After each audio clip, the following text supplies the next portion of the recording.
Hello, I have a few problems.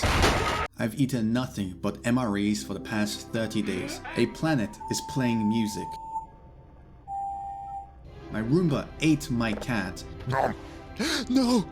And there is an eldritch horror hunting me down because I put its head in the microwave. That's one unhappy forest demon. Oh, hello. What are you doing? Welcome to Voices of the Void.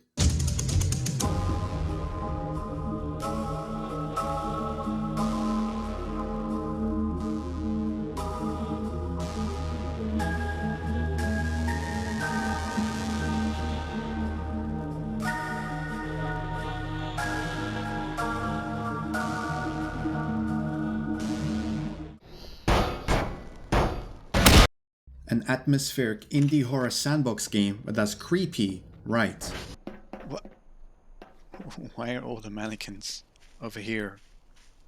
They were in my room a few days ago.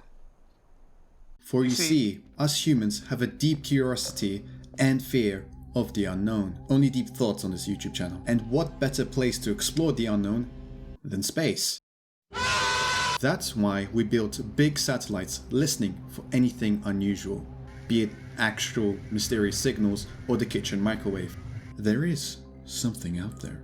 You play as Dr. Kell. Your job is to complete daily tasks. Collect hash codes from specific satellites, find signals from outer space, process them, and send the signal drives to Dr. Bao by drone.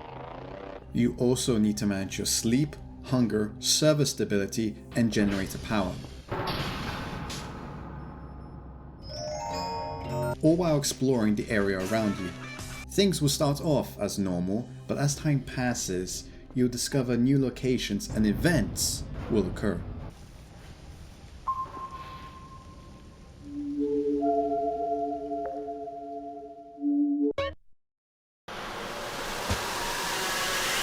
Welcome to your new life for the next month or so. Don't mind the human bones in your bedroom. It's not important. What is important is completing your daily task, because completing your daily task is how the company pays you, with points. Points are used to buy items and upgrades. Hungry? Buy some food. Bored? Buy a TV and play any MP4 file you want. Why Sigma mills are more attractive than alpha mills. Stay tuned. Tired of those pesky servers constantly breaking down? Server stability and the Curfer. Curfer? The catbot. Ignore the fact that you're not paid in any legal tender, or that points are only usable in the company-issued online store. Hello, random Gmod NPC I've used to represent my employers. Can I get paid in real money, please? No, fuck off.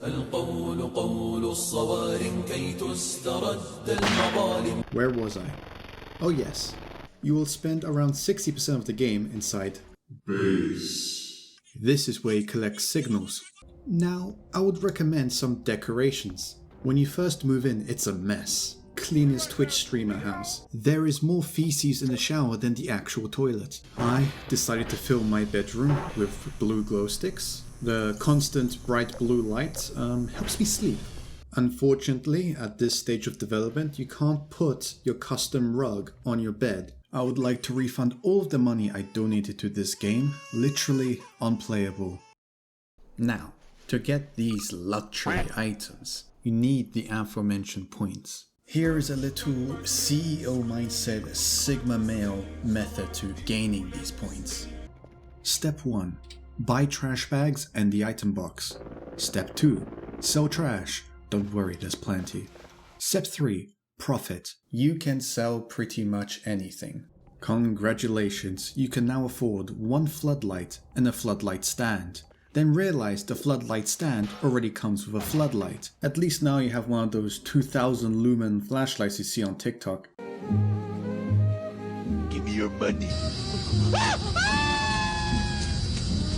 Emails are the closest thing to human interaction you're gonna get. The general feeling of uneasiness is definitely compounded by the sheer isolation. You may be able to watch your favorite streamer for weeks without speaking to anyone, but sooner or later, a lack of real human interaction will get to you. When it's just you and your thoughts looking out the window of your base, it is relaxing, but you get a bit jumpy, a tad bit paranoid. Funny. Was that an acorn that just fell behind you? Or is it somehow related to that mysterious red ping your sonar detects every night? Don't worry, after you get this last hash code, use the remote drone. Just to check. I'm sure it's nothing. Cabin fever is a problem, and I have come up with the solution. Make some friends, in the more literal sense. During my playthrough, I had an assortment of plushies and inanimate objects that my socially staffed hunter-gatherer brain personified. For example, a pet rock, sentient alien plushie that eats shrimp, and Curfer, a robot companion that fixes servers, although useful, not cheap. But with a box of scraps, a bit of elbow grease, and a book, you can make the Omega Curfer. It can collect hash codes, fix servers, fix generators, and unintentionally jump scare you. On the other hand, things go from creepy atmospheric dread to shitpost real quick in this game.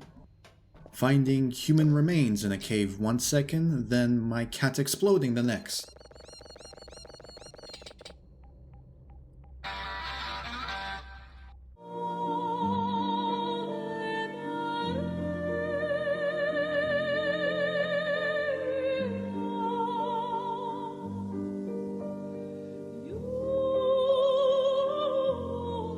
I recommend you turn on funny settings, type Maxwell into the console, and play the game as normally until you come across some strange music.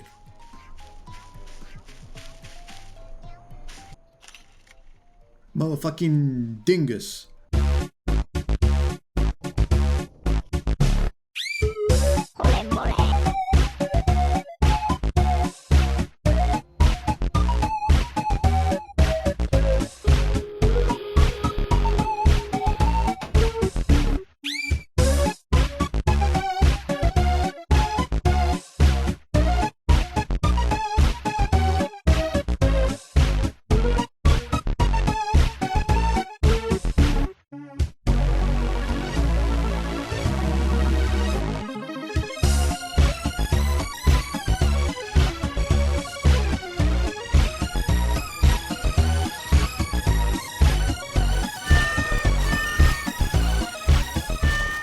As mentioned before, one of the main activities of the game is to find signals from space. They range from planets to neutron stars to satellites and other celestial bodies or beings. Before you even consider listening to your signals, get the upgrade where you can process them to level 3. Anything below that is just... It's nice how the vast majority of the signals actually sound like real sounds you would hear from space. Now, NASA wants you to think that these are just radio waves converted into audible sound, but we all know Saturn is just filled with the souls of the damned. I also like how you can send irrefutable evidence of alien life, and your superiors just basically say, "Wow, sounds interesting. Go buy yourself something nice." This is only 70 points. WTF. I said something nice, not expensive. You want to be a greedy fucking cow? Oh yeah, aliens. They're here. Yeah, that's what I would have did.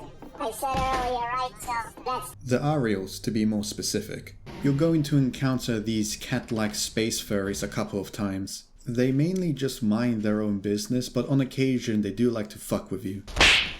I was awoken one morning by a mysterious humming sound, only to soon realize the Ariels turned off the gravity. According to the wiki, they like to prank the player, but they must have researched what humans consider pranks from YouTube. It's the hammer! He's real! Dudes, take my picture! Oh no, bro!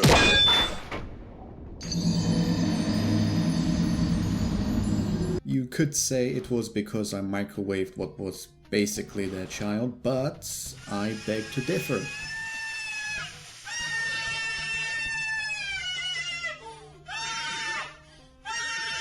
Okay, that was probably the reason, yeah. Anyway, later on, they build a little treehouse.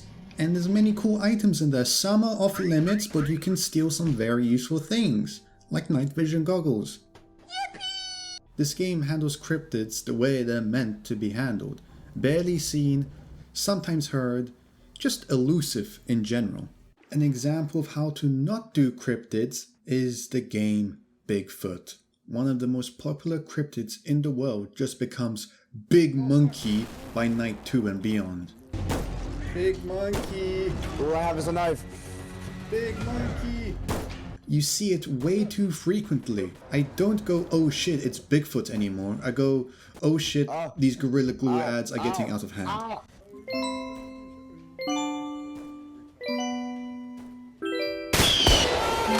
The way I have described the game is semi-misleading. I have talked about things happening constantly, however, the vast majority of the time, nothing is really happening, quote unquote.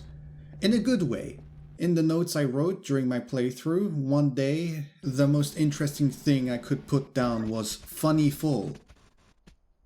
I know I keep saying this, but Voices of the Void is an atmospheric game. Atmospheric. If you're constantly fighting monsters or are always experiencing events, then they won't be special or creepy anymore. It's like inflation in a way. At the time of writing the script, the game has had a big new update. It overhauled the base and added much more content. So 50% of what I said is now irrelevant and doesn't really matter. But that's a good thing. It means I can show a bit more footage of what I found without really ruining the experience. So yeah, in conclusion, microwave everything, Angry Joe Badass Steel of Approval. My name is Jeff. I'm like attach Maxwell to this thing. Hey, can you do a favor for me? Oh. Yeah.